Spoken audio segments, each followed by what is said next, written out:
at when to be setting your limit order. With the boomerang, the most important thing is obviously the pattern, but also what confluences can you find? So for example, there's quite some obvious equal lows, okay? Equal lows, unfilled liquidity, price is going to be a magnet. So this is a nice point of interest. Where else could we find some equal lows? There we go. And it doesn't necessarily have to be just equal lows. You know, if you're looking for buyers, you could be looking for a pattern, compression, etc., etc., etc. right? So if we were to see, is there any patterns here at the moment? If you're looking for a boomerang, remember what a boomerang is a third tap fake out. So from what I can see here, this looks like a pretty decent trade for a fake out. As you can see, look, and there's also some equal highs. Look at the equal highs, normally a good confluence to have. So if you see the equal highs, identify the liquidity pool. You guys know how to do that by now. That's a perfect trade, right? So when do you actually set it is when you see the valid pattern form. So normally around here. And the reason I say around here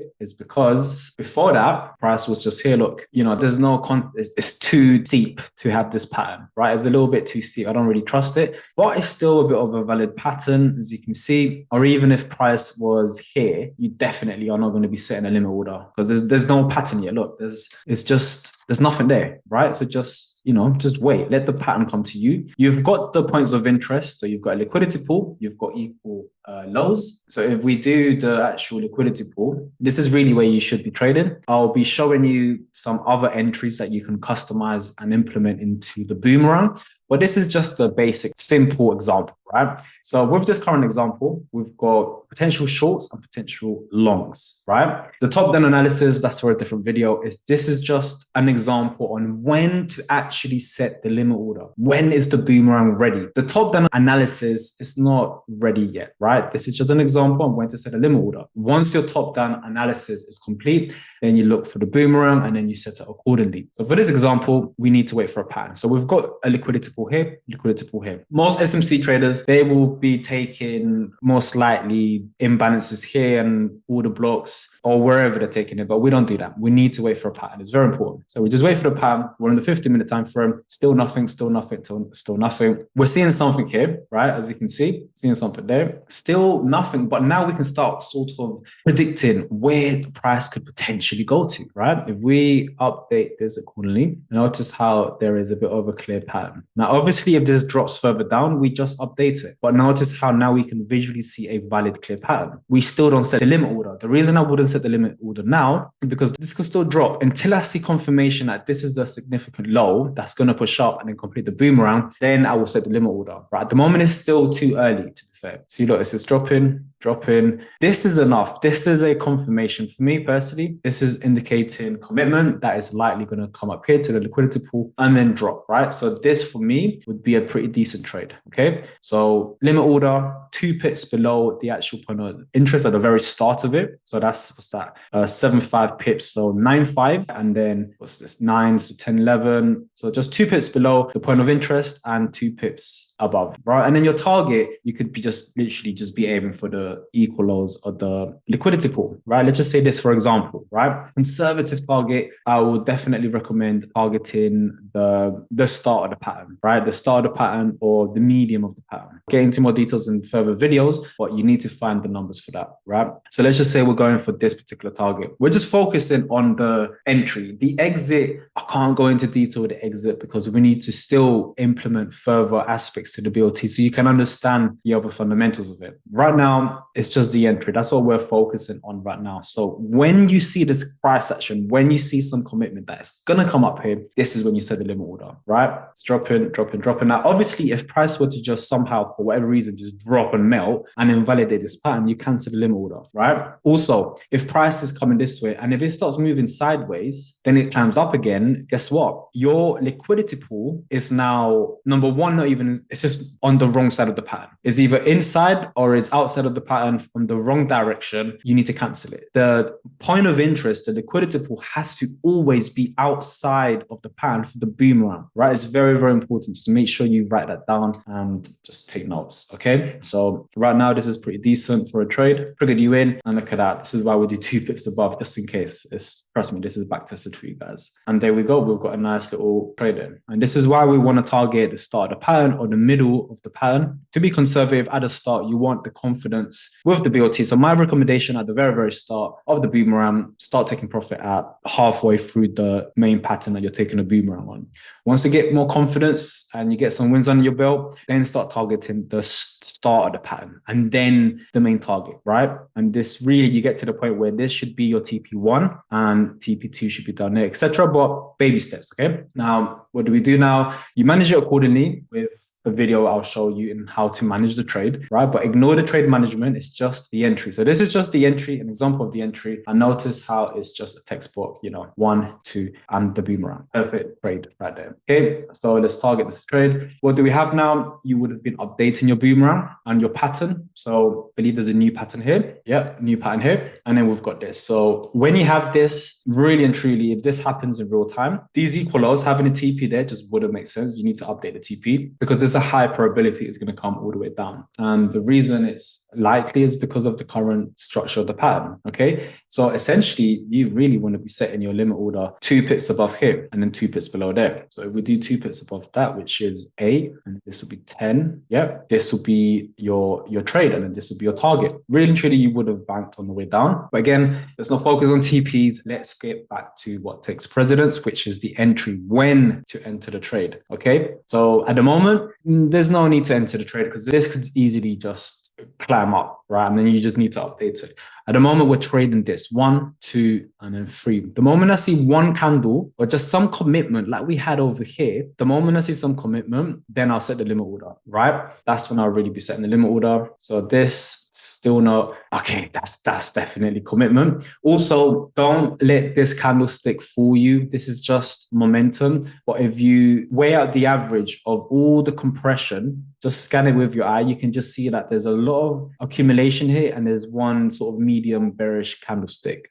This should not put you off. This is still a valid trade. However, if the accumulation and compression was just around here, for example, right, but then you see a strong bearish candlestick here and another strong bearish candlestick, and all of this is strong momentum and volume, then you can cancel this trade. Cancel it because momentum equals low probability that this is going to actually play out. So just make sure you find the difference between how to average it out, scan it with your eye, and also see this. But this is not bigger than all of this from the start of the pattern, right? Obviously, this is a lot more than just this, basically, right? So once you've done that, valid and of interest, also it's good to have a plan B liquidity pool. So we've got plan A and then we've got plan B. Again, you can split the risk in half if you want, or enter 30% or 70% in one and the remaining 30% in the other, or just do one wide stop, right? So personally, I probably would have done, 10, for example. Yeah, that's perfect. Now, what do we have? Hold on. Triggered. Boom. Look at that. Fantastic trade, right? And sometimes you might be unlucky if you wanted to be really aggressive and just have one entry full risk at plan B, then it's just unlucky. But you need to know your numbers. Backtest how often plan A and plan B actually fills in your liquidity pools. So this is another example on having the trade play out. And now it's on its way up. This would have been, around 4.3R. We're actually live on this trade at the moment with the BOT members. This was given in the live stream as well. Trading that channel, check it out. What else do we have? Yeah, this is a nice target, or just target the highs, etc. So there's a nice little valid trade, valid boomerang, etc. Let's look at another example. The Aussie, again, this is a pretty decent trade. So just make sure it's 2 pips above, 2 pips below. We've got a boomerang of this small pattern, nice little trade, and we also have a boomerang of this pattern. So when do we actually take the trade? Well, we don't do it here, not yet, until you see some rejection of the recent relevant pattern. And the recent relevant pattern is this one here, right? Is this one. This is kind of like a previous pattern. It's valid as previous, but this is recent. It's relevant. It's happening right now, right? So we need to focus on this relevant pattern, right? So the moment there's some commitment, like now, to be fair, this is enough commitment because it's rejected of this top end of the pattern. It's already halfway through your actual entry and your order. So this is a good time to be setting the limit order when you see around this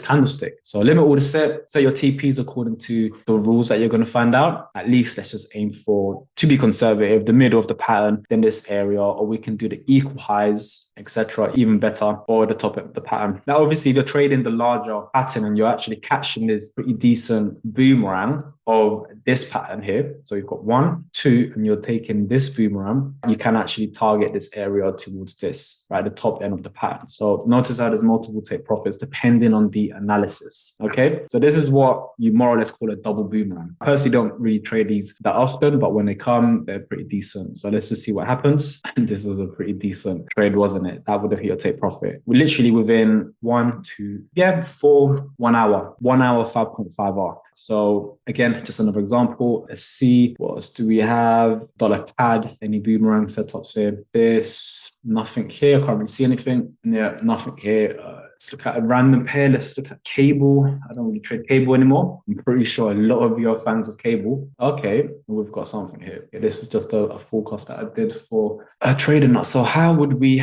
take this trade? So this is quite old because it bounced off, formed a second tap, and then it just broke. So this is like an old pattern, and a recent sort of relevant pattern would have been this one here. Look, right there, right? That would have been a pretty decent area. Make sure that your points of interest are correct. We look to the left. What do we have here? We have this banker block as a plan A. Would you have taken this? This is very important. We don't set a limit order until probably this candlestick here. There's some commitment. You just know it's on its way down, and this particular banker block, 2 pips above, 2 pips below. So we don't enter this, we cancel this. This is the beauty of the BOT. This is a typical order block, what many SMC traders will call. We call it banker block. This is invalid now. It's a low probability banker block. Look, if you entered it, you would have got taken out. This is the power of the BOT. If you're using patterns, you can filter it out. So this banker block, we cancel it. Why? Because it's inside of the pattern. 1, 2, look, it's inside of it. We need to be looking for anything down here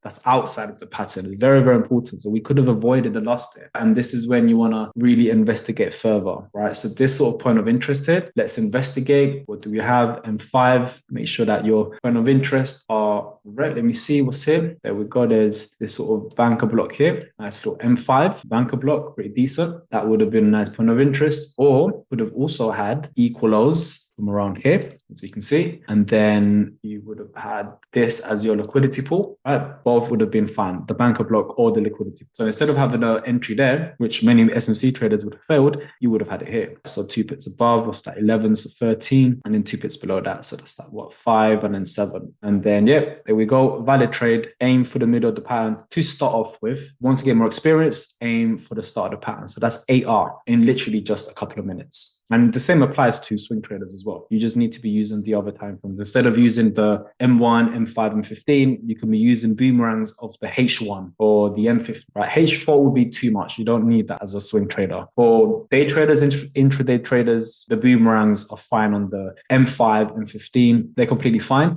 For swing traders, H1, H4 is enough, such as the M1, M5 equivalents. So it is a nice little trade. And it turns out that this is most likely going to be a massive boomerang. This is one of those 20R trades. And again, all of this point of interest was covered in the live stream, so I'll definitely recommend watching it. Now, with that being said, what else do we have? That's it. This is really when you should be setting the limit order, which is when you see the commitment from the actual sellers.